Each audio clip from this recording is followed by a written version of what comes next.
Bonjour à tous, bienvenue dans ce tutoriel de gestion de l'espace d'étudiants de l'INFAS. Ce tutoriel est destiné à tous les étudiants inscrits à l'INFAS pour une bonne gestion de l'espace étudiant et aussi les procédures de paiement par Trésor Monnaie. Et donc nous allons aller très rapidement. Il faut trouver ton navigateur préféré. Ici, je vais utiliser Mozilla Google Chrome.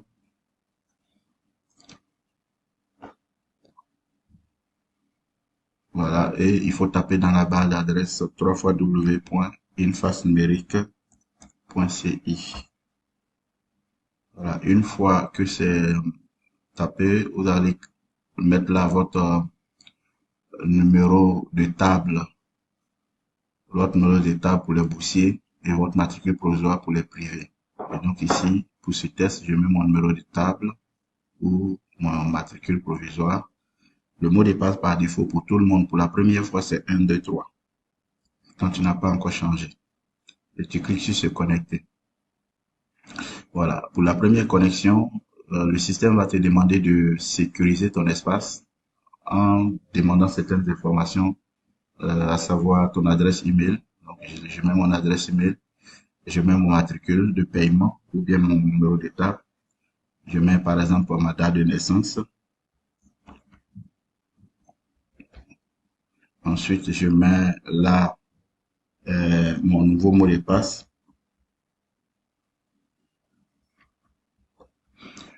Ce qui est à retenir, il faudrait que la date de naissance soit une date de naissance correcte, sinon ça ne passerait pas. Voilà. Donc, on suppose que c'est toi qui sais quand tu es né et c'est sur cette date de naissance que la recherche va se faire.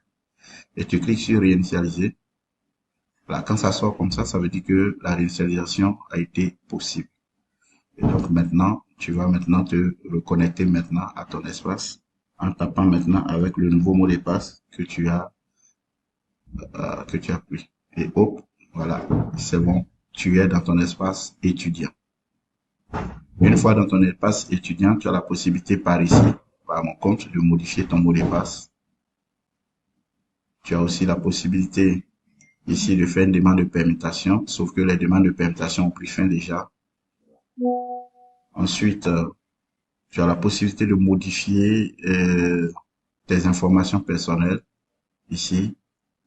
Tu ne peux modifier que ta date de naissance, ton lieu de naissance, le genre, le numéro de téléphone, l'adresse électronique et puis charger une photo d'identité qui va servir à la conception de ton badge.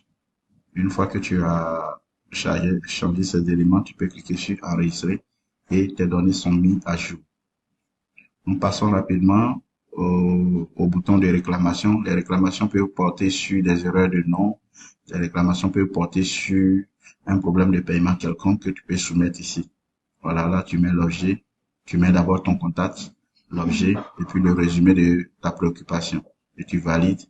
Et dans un délai de 48 heures, voilà, tu auras une réponse à ta préoccupation. Nous passons rapidement au mot de paiement. Le mot de paiement, vous cliquez sur mes paiements. Voilà. Et en fonction du type de paiement, en fonction du type de paiement que tu as, tu vas voir, en fonction de ton statut, pardon, tu verras les différents paiements qui sont alignés ici dans l'espace. Donc, en fonction de ton statut, voilà, tu peux voir les différents montants qui sont assignés à ton profil. Et donc, pour effectuer le paiement, il faut cliquer d'abord sur le montant qui est sur le bouton rouge.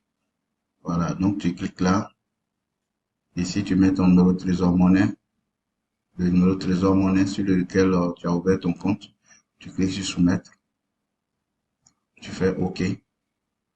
Quand tu viens pour regarder, tu vas voir que ici, le montant est passé au jaune. Ça veut dire que tu as soumis ton paiement. Il te reste à confirmer. Et donc, pour confirmer, il y a soit je vais sur le site paye.trésor.gouv, comme ça. Là, j'ai choisi avis de recette par matricule. Ici, j'ai choisi mon antenne. Donc ici, je suis à l'antenne, par exemple, de Kourougou. Donc, je choisis Korogo, Inface Korogo. Inface Korogo. Voilà, j'ai choisi. Je mets là mon numéro matricule ou bon numéro de paiement. Là, ici. Et je clique sur vérifier le montant. Voilà, le montant de 15 000 que j'ai soumis ici. Voilà, le montant de 15 000 que j'ai soumis ici, j'ai la possibilité de payer. Je clique sur OK. Ensuite, ici, on me demande mon numéro de Trésor Monnaie encore. Je clique sur le logo de Trésor Monnaie. Ça affiche le montant. Je mets ici que je ne suis pas un robot. Et je fais maintenant confirmer le paiement. Automatiquement, il y a un message qui sera envoyé directement sur mon numéro Trésor Monnaie. Voilà. Il y a un message qui sera envoyé directement sur mon numéro Trésor Monnaie. Voilà, un code. Et c'est ce code-là que je mets ici et je confirme que le paiement est effectué à succès. Une fois que le paiement est payé, je viens dans mon espace et je fais actualiser 1 minute après pour voir. Et vous voyez que les 15 000 qui étaient ici se sont déplacés pour se mettre ici. Comme quoi, j'ai payé et dans un statut vert. Et je fais la même procédure pour les 14 000, je fais la même procédure pour les 77 000, je fais la même procédure pour les 12 000 et j'aurai fini de solder ma scolarité. Ici, le reste, mes paiements restants, j'ai la possibilité par là de pouvoir imprimer mon reçu sans passer par le site du Trésor, comme je peux aller sur le site du Trésor avec mes références pour imprimer mon reçu de paiement. Voilà un peu ce qui concerne la procédure de paiement. Et quand vous finissez, il faut cliquer sur déconnexion. Voilà. Maintenant, nous allons voir rapidement pour ceux qui ont oublié, par exemple, leur mot de passe. Ici, lorsque vous ne savez pas quel est le mot de passe que vous avez mis, vous cliquez sur mot de passe oublié. Ensuite, mot de passe oublié, on vous demande de rentrer votre matricule. Vous rentrez le matricule, vous cliquez sur réinitialiser. Automatiquement, il y a un mail qui a été envoyé dans votre adresse électronique. Voilà, et c'est dans cette adresse électronique-là que vous allez partir. Je regarde dans mon adresse Gmail. Voilà, vous allez voir que j'ai reçu un mail. Voilà, j'ai reçu un mail ici, Webmaster Inface réinitialisation mot de passe. Voilà, on me dit, vous avez demandé la réinitialisation de votre mot de passe, cliquez sur le lien pour changer. Je clique là. Voilà, et je mets un nouveau mot de passe, comme ça. Un nouveau mot de passe, comme ça. Et une fois que j'ai fini, je clique sur réinitialiser. Automatiquement, mon nouveau mot de passe vient de se mettre à jour et je peux retourner sur le site pour me loguer. Voilà, c'est un peu tout et bonne continuation et bon courage à vous.